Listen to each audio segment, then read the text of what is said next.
Hello, I hope you're having a great day. Today, in our last session on the life of John Chrysostom, we looked at his exile and his martyrdom. We shouldn't allow this to overshadow the brilliance of his pulpit ministry. John Chrysostom, although he would die as a martyr on a road headed towards far off Georgia at the very edge of the frontier, yet his memory would live on in his sermons, which would be read by the Greek-speaking church, and then as time would go on, they would be translated into Latin and then published widely at the time of the Protestant Reformation, and also widely read in our day as well, too. Today, though, we look at the life of Chrysostom, the last years of his life, the troubled years of his enemies going after him and succeeding in getting him exiled, not once, but twice from Constantinople. 5 years after taking up the office of bishop in Constantinople, Chrysostom would end up exiled from the city. In fact, he would be exiled twice. But the immediate cause for that was the affair of the Long brothers. Now, this was connected to the bishop in Alexandria, who had been so jealous and envious when Chrysostom had been appointed the patriarch in Constantinople. What happened is that there were some men called the Long brothers who were monks in Egypt. They were called the Long brothers because a number of them were very tall. And these men first had been monks in the area of Alexandria and had been very close to the bishop there. But then there was a falling out. What had happened is that the bishop of Alexandria had excommunicated a number of monks that were under his authority. One problem is that some of the Egyptian monks held to wrong views about God. For example, some of them thought that God had a human body. They didn't understand the use of anthropomorphisms in the Bible. And then Theophilus used that as a reason to go after them. He also claimed, and this probably was slander, that they held to some various heresies of origin. So while these monks had first been in the service of Bishop Theophilus in Alexandria, now they were on his wrong side, and they took off and they were living as monks in the desert. One reason why they left is because they were supposedly unhappy with Theophilus's money grubbing. Well, it offended Theophilus when he heard about this. And then on top of this all, Bishop Theophilus in Alexandria had a controversy with a man named Isidore. You see, there was a rich widow who wanted to make a large donation to the church in Alexandria, but she realized that Bishop Theophilus would waste money on building projects. So she made the donation to Isidore with a command that he was to use the money to buy clothing for the poor. And she said, keep this a secret from Theophilus. But some spies of Theophilus learned about this, and so the bishop wanted to destroy Isidore. So he manufactured a letter that claimed, this is the sort of thing that Theophilus would do. He manufactured a letter that said that Isidore had homosexual relationships with a sailor many years before. He had no evidence for this. And then he bribed a young man to claim that Isidore had engaged in homosexuals with him. And the result is that the widow of this man received 15 gold pieces, but it was all manufactured. And so Isidore had to flee for his life, and what happened is that he fled to the monastery where the Long brothers were located. And so now Bishop Theophilus had another reason to be angry with him. He was so mad at them for giving Isidore shelter that he went after them. He had them excommunicated, but even more, he led a group of government soldiers, and he came along with some drunken rabble, and they attacked the settlement where the Long brothers lived. Well, these Long brothers were able to flee through Palestine, and some of their refugees finally made their way to Constantinople. And John wasn't born yesterday. When these Long brothers showed up, he knew exactly what he was dealing with. He was dealing with a sensitive situation with Theophilus. He knew very well that Theophilus would try to turn things around to protect his reputation or to damage John.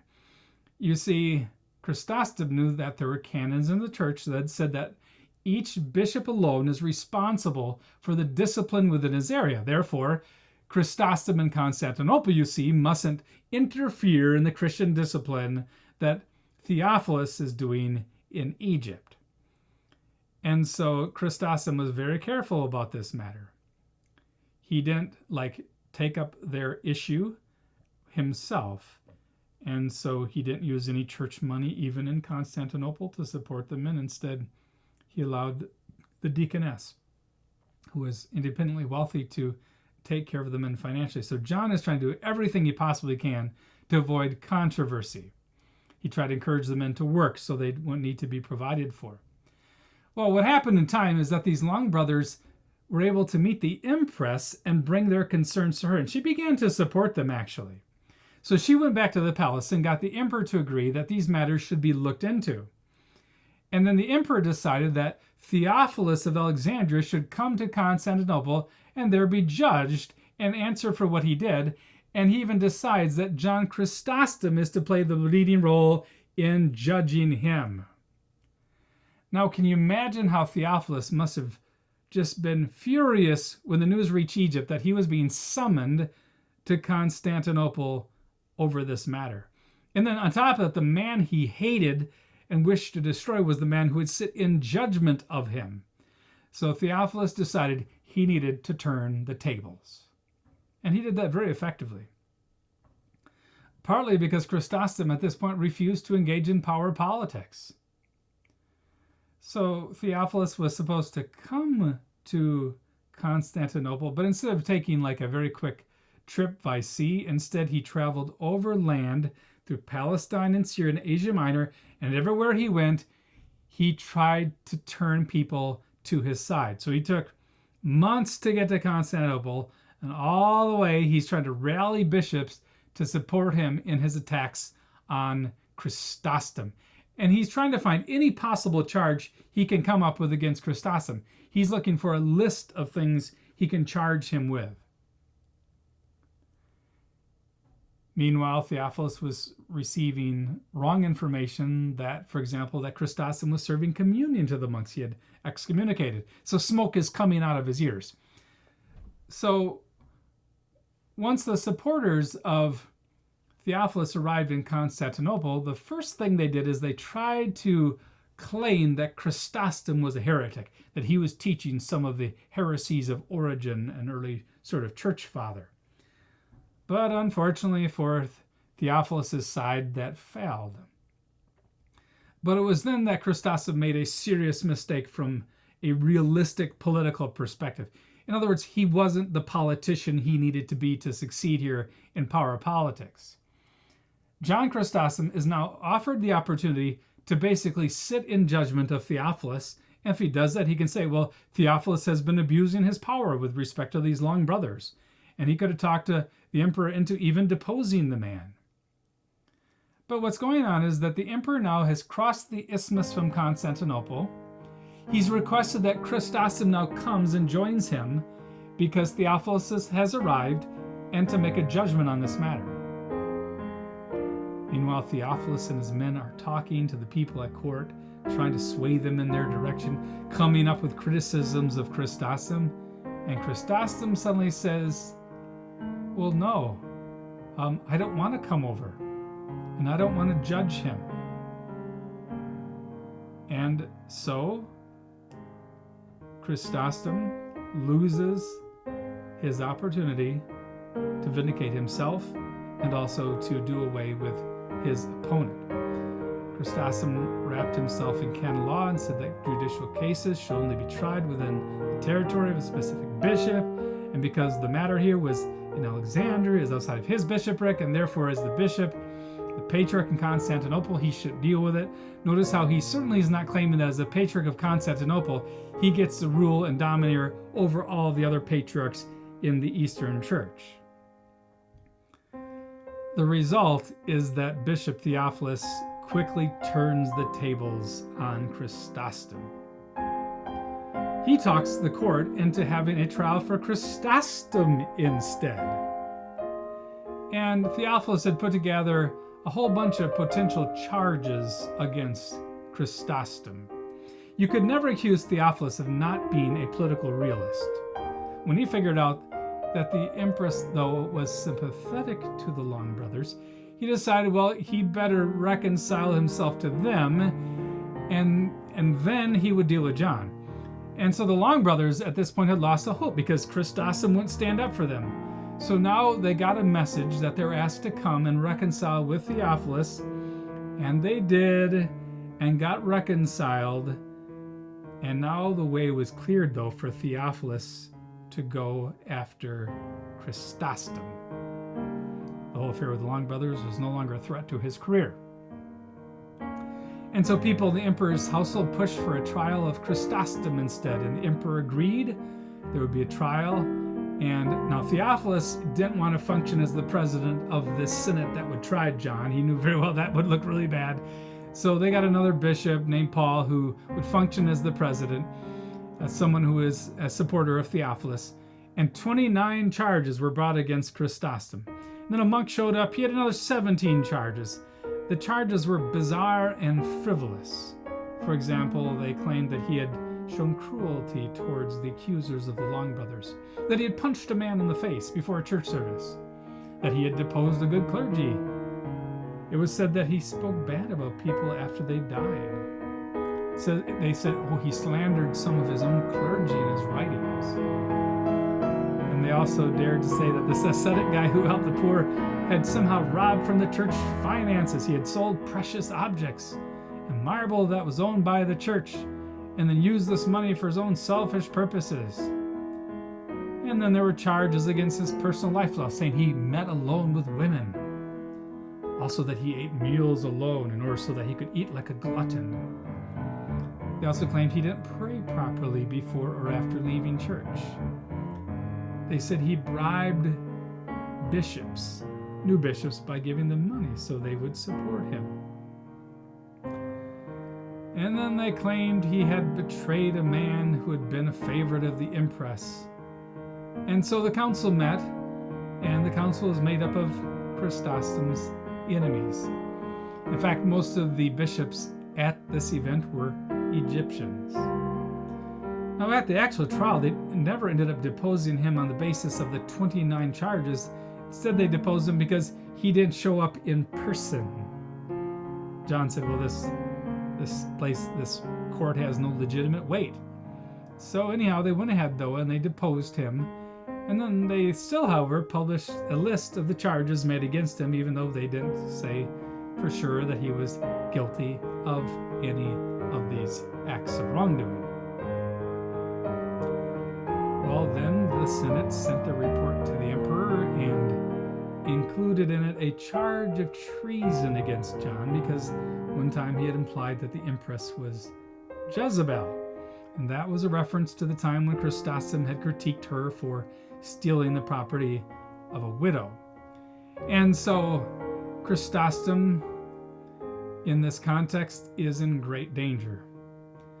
Now, Chrysostom also shows his lack of political wisdom, or his naivete, when in the same context, this is all going on, and he preaches a sermon on the weaknesses of the female sex.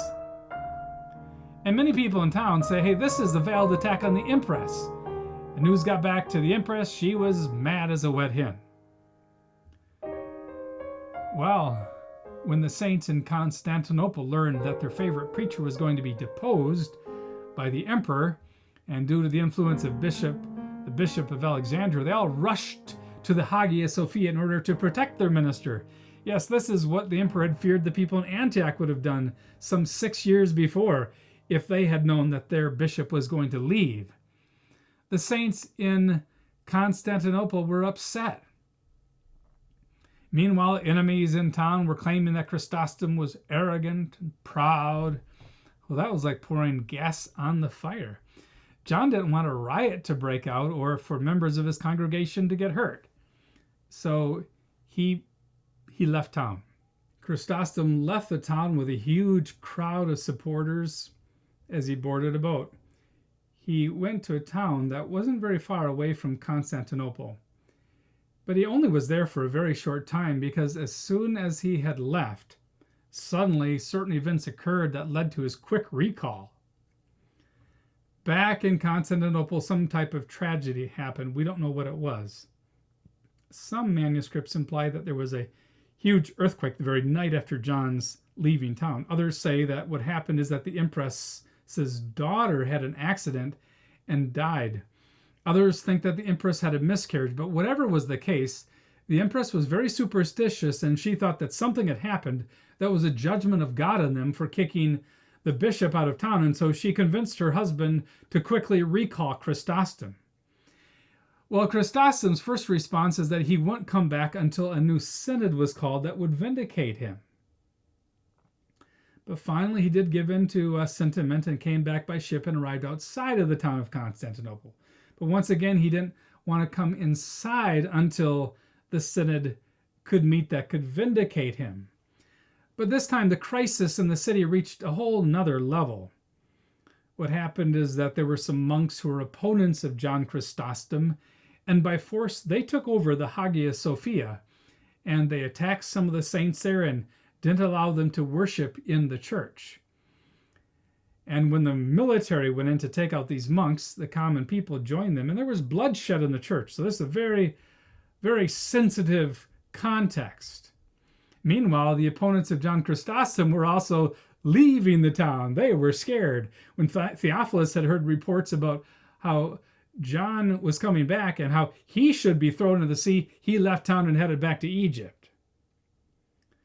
Then John actually entered into the city in October, and a vast throng of Christians met him with lighted tapers, and they sang as they took him back to the church. And he began to preach again. And when he got back in the pulpit, he spoke in positive terms about the empress, talked about the positive role she had played in his return. And he was even more popular than ever before with the crowds in town now. He was also trying to get the emperor to put together a synod that could vindicate him. But that all happened very, very, very slowly. And before that could all happen, certain other things played out. In fact, his enemies would say, well, you came back and you started acting like you're a bishop, but that was illegal because you had never been properly reinstalled by a synod again. But he committed another political blunder. What happened is that the city prefect decided that he wanted to honor the empress by installing a silver statue of her in front of the Senate House. Now, the Senate House was right next to the cathedral. In fact, the Senate House would burn to the ground shortly, along with the interior of the Hagia Sophia, which would be gutted by fire in the context of Chrysostom being kicked out a second time. But the prefect chose to dedicate the statue at a public ceremony on Sunday, along with dancers and music.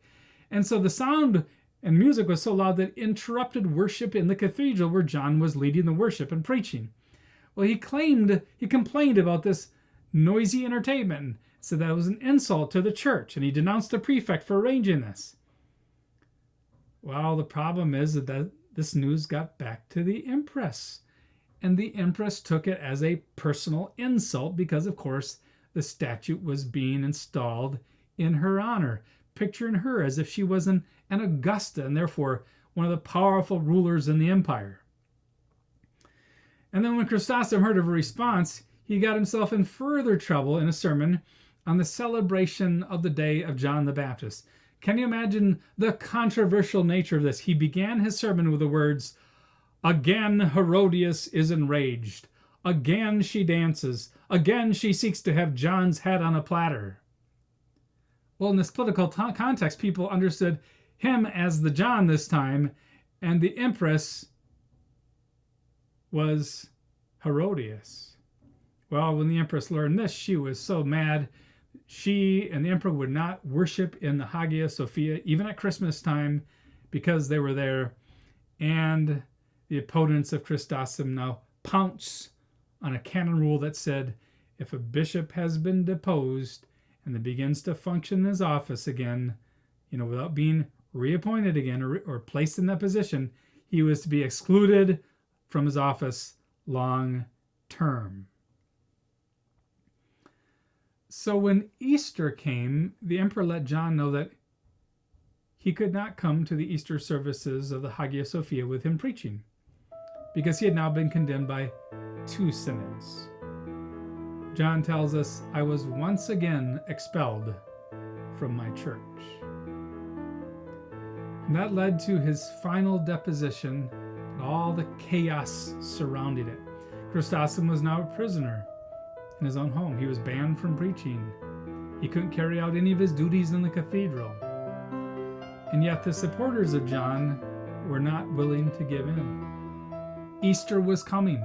That was the date on which Christians would be baptized during the calendar year.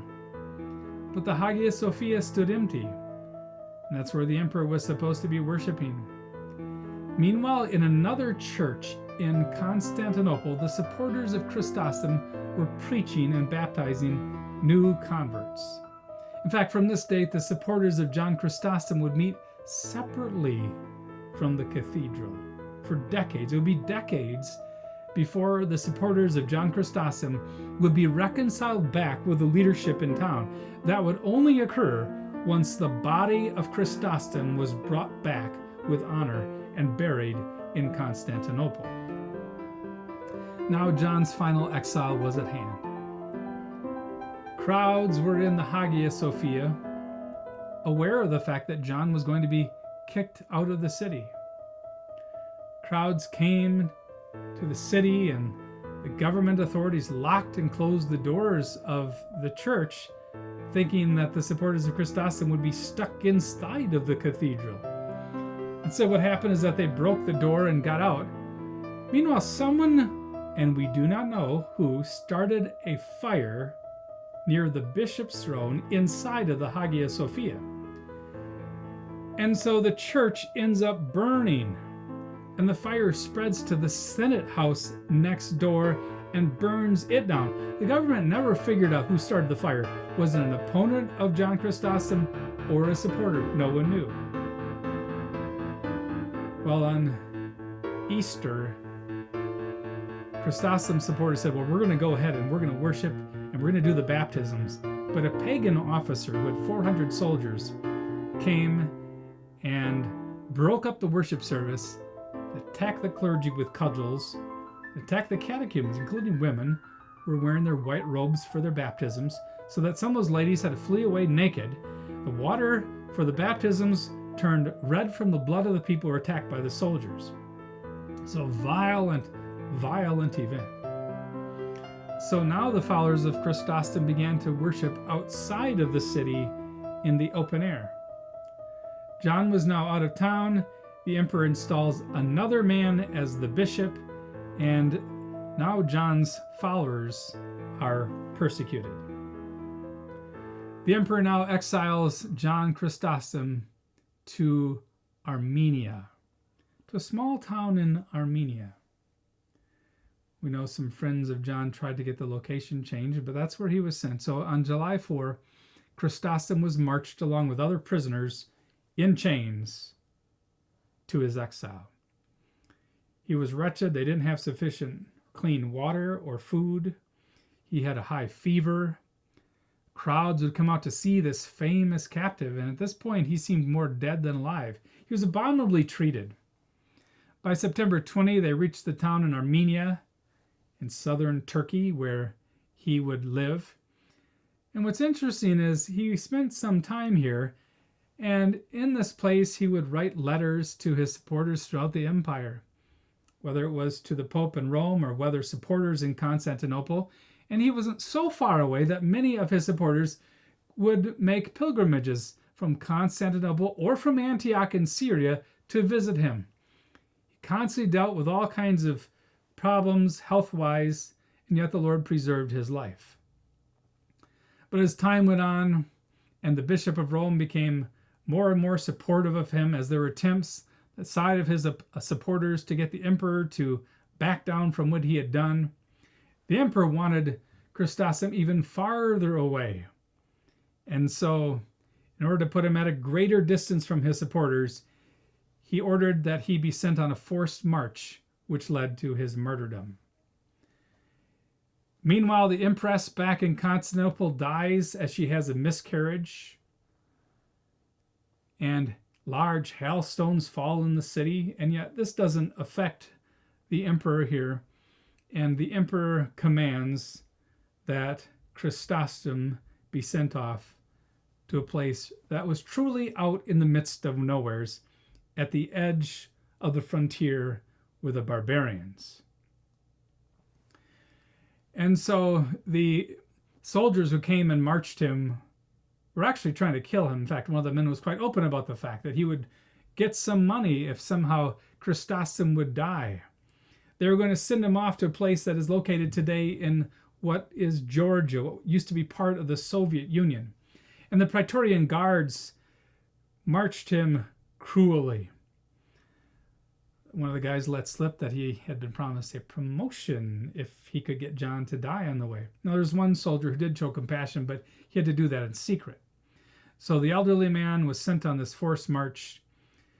And when they came to one town, Chrysostom the next morning realized that he could hardly go on. So he requested that they would instead allow him to have a little more time of rest and perhaps to only leave at something like 11 in the morning. It was September 14, and he asked for this delay, but no, his Praetorian Guards would not give him a delay, and so they forced marched him on, and he made it 4 or 5 kilometers when he could go no longer. And so they were forced to carry him back to the place from which they had set out. There was a shrine there that had been built for a local martyr, and so they took him into the chapel there, where his last words were how he wanted God to have the glory in everything. And at age 58, Chrysostom died. There would only be a victorious return of his bones to Constantinople. In January 27 of 438, the people of Constantinople saw an awesome sight. The emperor at that time was a son of the emperor and empress who had exiled Chrysostom.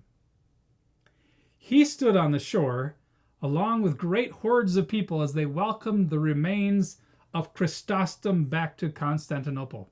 It was decades since his death. So many boats were in the harbor with torches illuminating the night that it looked like the harbor was part of the land. Theodosius II, who was emperor, received the bodily remains of Chrysostom. He prayed to John Chrysostom, asking that he would have mercy upon his parents who had so mistreated him in their ignorance, the emperor said. A procession then went to the Church of the Holy Apostles, where Chrysostom's bones were interred, not far from those of the emperor and empress, with whose life his own had been intertwined. And it was only this event that led to a reunion between the followers of John Chrysostom, who for decades had not communed with the present patriarch in the church in Constantinople. These people felt that the reception of John's body back showed true sorrow for what they had done. Chrysostom's body, however, would not remain in Constantinople, because during the Fourth Crusade in 1204, the Venetians seized his remains and brought them to St. Peter's Basilica. So ended the life of John the Golden-Mouthed. His life was one from being a student, learning the best rhetoric and oratory in the Greek-speaking tradition, to becoming a monk, then a deacon in Antioch, then a powerful preacher in Antioch, brought to the attention of the emperor, which brought him to the heights of power as a preacher in the Hagia Sophia, and yet also into conflict with the emperor and the empress, which led to what most people in the Eastern Church consider his martyrdom. Such was the life of the golden-mouthed preacher in Constantinople.